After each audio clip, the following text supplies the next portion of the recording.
بسم الله الرحمن الرحيم. اهلا وسهلا اصدقائي الاعزاء في قناتي محمود المصري للصيانه الكهربائيه. النهارده ان شاء الله هيكون معانا درس جديد وهو طريقه تركيب الليد في الفيشه بتاعته. هنشوف طريقه التركيب وهنشوف طريقه تركيب الليد في الجبسن بورد.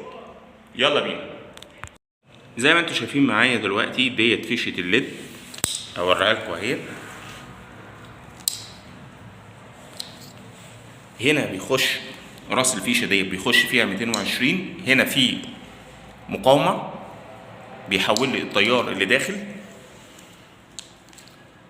في هنا هو الطرفين عندي في الفيشه، في البني ده اللي هياخد كهرباء، وفي الاخضر ده اللي هياخد الارض بتاعي. عندي هنا هو زي ما انتم شايفين اهي بقره الليد اللي هو خرطوم الليد. تمام. عندي انا بحاول ان انا اقرب لكم.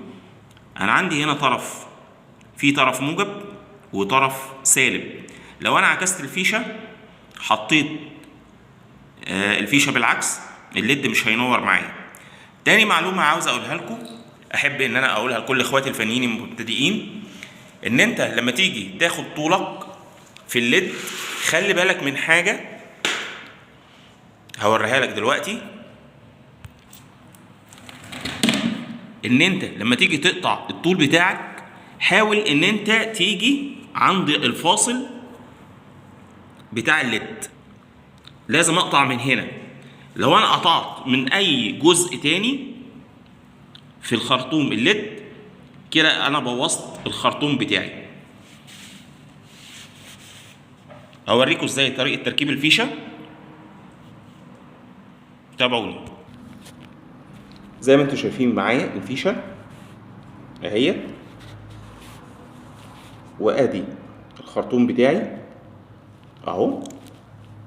افتح كده، شايفين النقطتين دول لازم اوصلهم اهو. بصوا اهو، واضغط كده واروح قافل زي ما انتم شايفين، واروح شادد للاخر كده. تمام. يلا بينا نوصله على التيار ونشوف هيكون شكله عامل ازاي. احنا هنسمي الله. بسم الله الرحمن الرحيم. الليد اهو.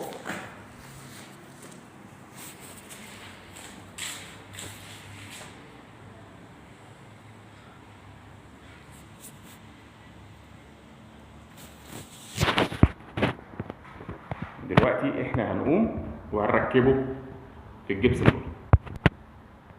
يلا بينا. زي ما انتم شايفين معايا دلوقتي احنا وصلنا الفيشه بتاعتنا حطينا فوق اهي، والليد اهو. هنقوم دلوقتي بفرده.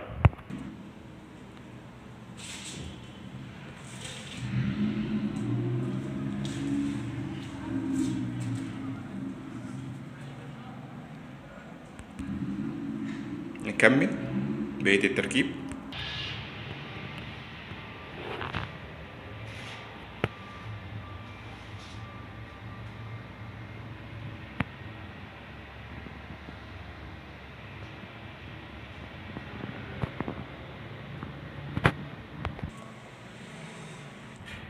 الليد بتاعي اهو، ما خليتش فوق اي حاجه فيها سن الضلمه، بالعكس كان كل النور اهو زي ما انتم شايفين.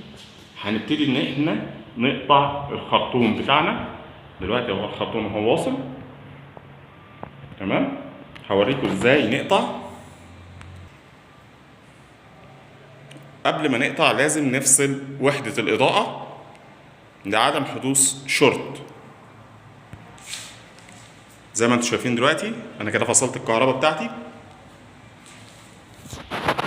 هبتدي ان انا دلوقتي اشوف فين مكان القطع بتاعي اللي انا المفروض ان انا اقطع عنده الليد.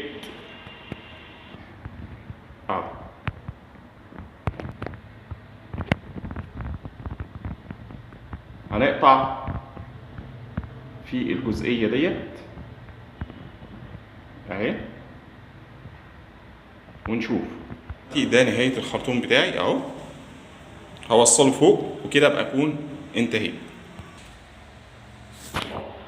ده السقف ركبنا فيه وحدة الإضاءة،